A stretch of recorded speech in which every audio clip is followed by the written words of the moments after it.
Wedding season is here, and if you're a single Muslim woman over 30, I already know what that means for you. The invitations are coming in, the group chats are buzzing, and somewhere underneath all of that, you're quietly dreading it. You know how it goes. You get ready, you put in your outfit, you do your makeup, you look good and you know it. And then you walk into that wedding hall, and within minutes of walking in, that feeling creeps in. Everyone is paired up, everyone is celebrating, and couples are everywhere you look, and there you are again, alone. And there's a question you ask yourself on the drive home from the wedding. And that question is, when is it going to be my turn? Today, I want to talk about how to actually get through the wedding season without it breaking you, because you deserve to show up to these celebrations without losing yourself in the process.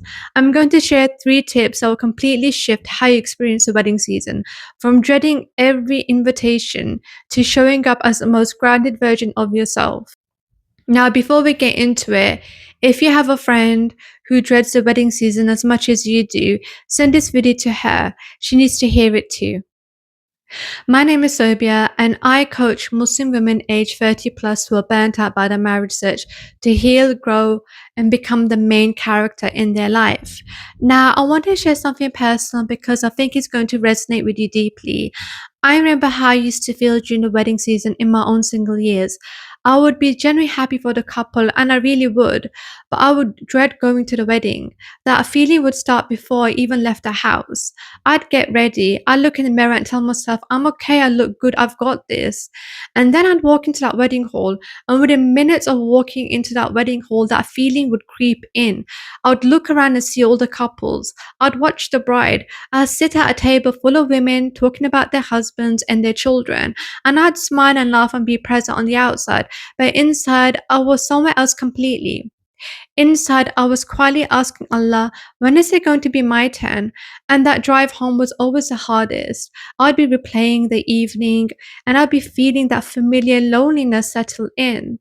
And I'd spent years dreading the wedding season. I'd turn up, get through it, and go home feeling emptier than when I arrived, until I changed how I approached it.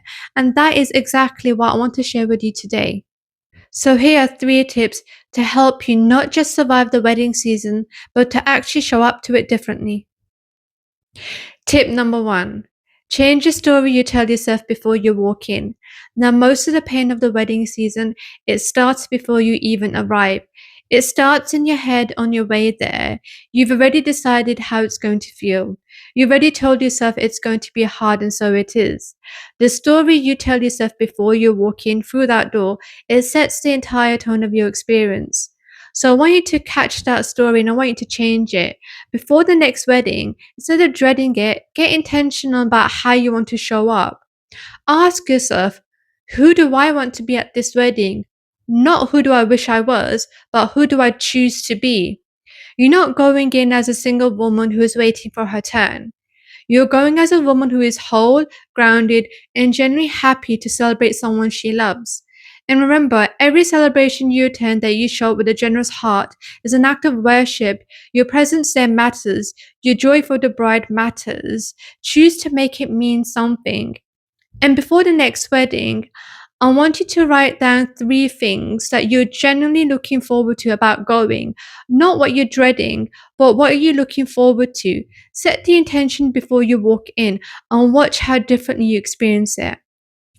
Tip number 2. Stop comparing your chapter to hers. This is the one that gets most women at weddings, looking at the bride and feeling that quiet ache of comparison. She's found her person, she's starting her next chapter, and you're sitting there wondering why your chapter hasn't even started yet. But here's what comparison does. It takes you completely out of your own story, and it puts you in someone else's story. And when you're living in someone else's story, you can't write your own. And her timeline is not your timeline. Her chapter is not your chapter. And the fact that she's getting married today says absolutely nothing about when you will. And Allah has written a unique story for every single one of us. What's written for her was never written for you. And what is written for you will never go to anyone else. Her blessings doesn't diminish yours. And I want you to remember this. Every time that comparison creeps in, I want you to redirect it. Instead of thinking, why not me? Try thinking, mashallah for her, and then trust Allah for you. Every time you feel comparison creeping in at a wedding, I want you to say this quietly to yourself. Her blessings are hers, my blessings are mine, and mine is coming. Tip number 3, use wedding season as a fuel and not reminder of what you don't have. Now, this is a shift that changes everything. Instead of letting wedding season drain you, let it fuel you.